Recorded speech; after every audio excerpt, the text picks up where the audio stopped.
Ôtez pas tous, bien-aimés frères et sœurs, le piège de Koks qui se referme sur Zelensky et ses hommes, et ses alliés d'ailleurs. Alors, vous allez me poser la question, mais pourquoi tu dis que c'est un piège? Oui, c'était un piège. Koks, c'était un piège.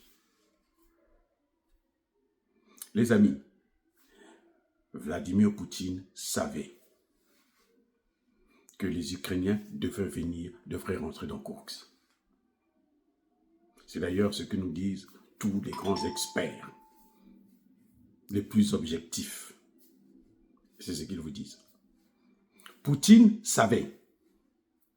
Mais comment Poutine a su que les Ukrainiens devraient rentrer par Koks, dans Koks? Parce que Poutine savait que c'était le seul endroit qui n'était pas très sécurisé.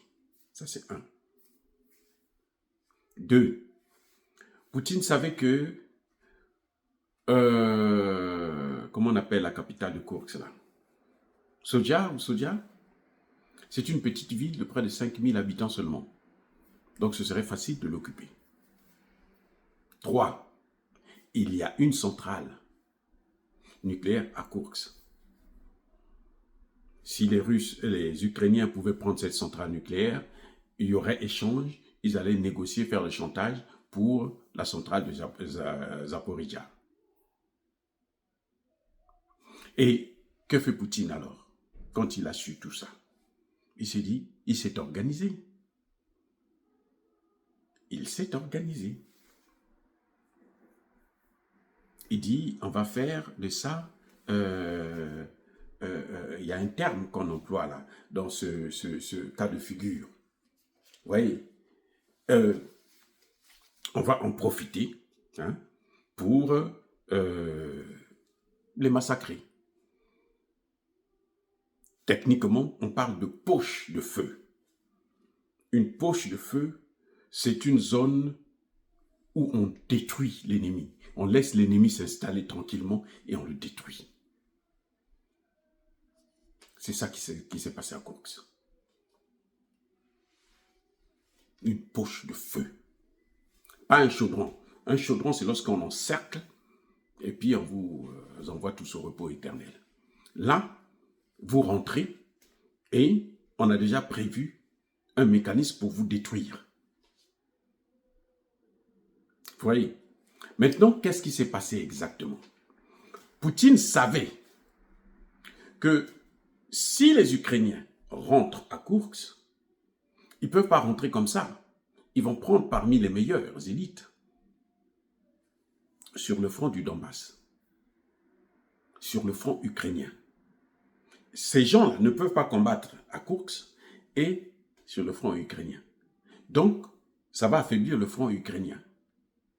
Et nous pouvons avancer très rapidement. C'est pour ça d'ailleurs que vous avez vu que c'est depuis qu'ils sont rentrés à Koks que Poutine est en train d'avancer. Avancer très rapidement sur le front. Mais eux aussi, les Ukrainiens avaient leur plan.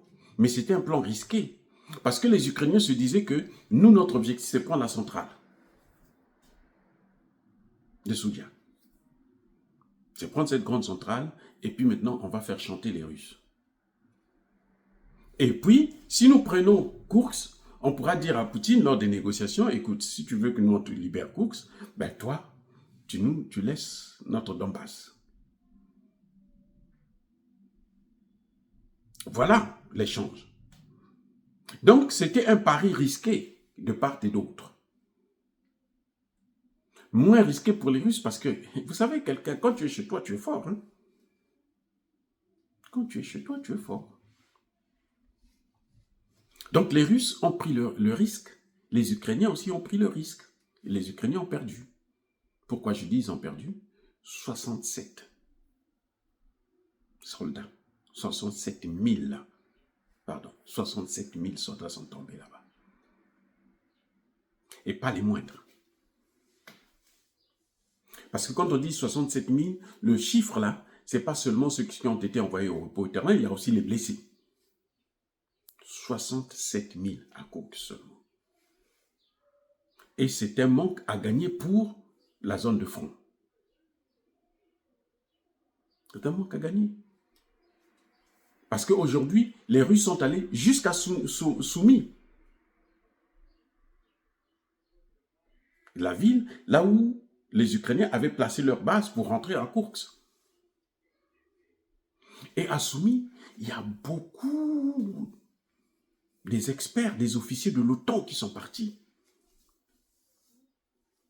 C'est pour ça d'ailleurs que même Trump, à un moment donné, avait trouvé que non, Poutine, ces derniers temps, en train de taper trop fort, ça n'a pas de sens parce que nous voulons les négociations. On ne peut pas négocier et puis frapper comme ça. Vous voyez? Donc, l'Ukraine avait fait un projet, mais qui n'avait ni tête ni queue. Et d'ailleurs, l'Ukraine avait été... L'actuel chef je pense qu'il est devenu le chef d'état-major de l'armée ukrainienne, avait critiqué ça. Il avait ouvertement critiqué que non, c'est une mauvaise tactique. Ça n'a pas de sens de rentrer dans Koursk. Mais malheureusement, puisque Zelensky n'écoute que les Occidentaux, ceux qui lui ont plongé dans cette guerre et qui aujourd'hui ne savent plus comment y remédier, eh bien, il a payé le prix. Et puis voilà qu'il a perdu. C'est ça qui est à l'origine de la dégradation de la situation, dégradation rapide de la situation, où l'Ukraine ne peut plus rien faire. Surtout que Trump a dit, pas question de l'OTAN. D'ailleurs, avant même Trump, même Joe Biden l'avait dit, pas question de l'OTAN pour l'Ukraine. Pas question d'envoyer aussi des troupes américaines là-bas. Alors, ça y est, c'est fini.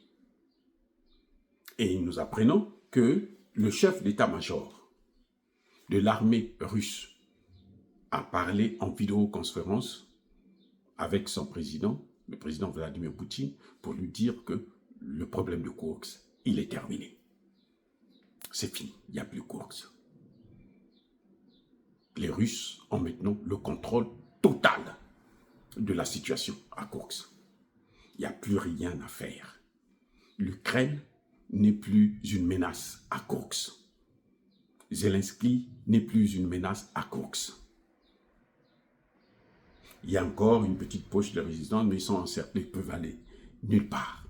Ils ne peuvent pas affronter, ils ne peuvent pas fuir, ils ne peuvent rien faire que se rendre. Parce qu'ils ne peuvent même pas recevoir des ravitaillements pour continuer à mener la guerre. Voilà ce qui se passe. Et donc l'Ukraine, Zelensky n'a fait qu'affaiblir le front ukrainien pour une aventure sans lendemain. Les amis, soyez bénis, abondamment bénis, par le Dieu de Kémit et par nos ancêtres évangélisés.